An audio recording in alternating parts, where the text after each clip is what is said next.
পরিবেশ ধ্বংস করে নগরায়ন গ্রহণযোগ্য নয়, এমন মন্তব্য করেছেন পরিবেশ, বন ও জলবায়ু উপদেষ্টা সৈয়দা রিজওয়ানা হাসান।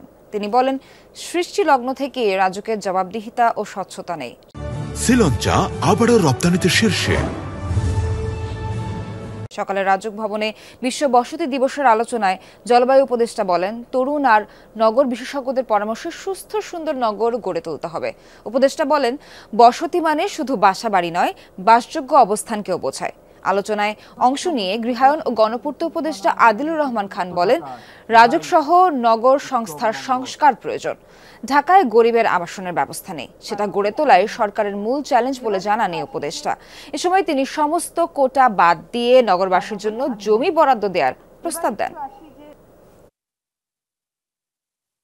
মনে করা হচ্ছে যে মেগা প্রজেক্টগুলো হইলেই হবে, সবুজের আর দরকার নেই, মানুষকে আর খেলতে হবে না, মানুষকে আর নিঃশ্বাস নিতে হবে না। এইটা কিন্তু কোনোভাবেই গ্রহণযোগ্য না। এখানে জবাবদিহিতা, স্বচ্ছতা এগুলো আমরা আসলে সত্যিকার অর্থেই দেখিনি। ঢাকা শহর কিন্তু নোংরা হয়ে আছে।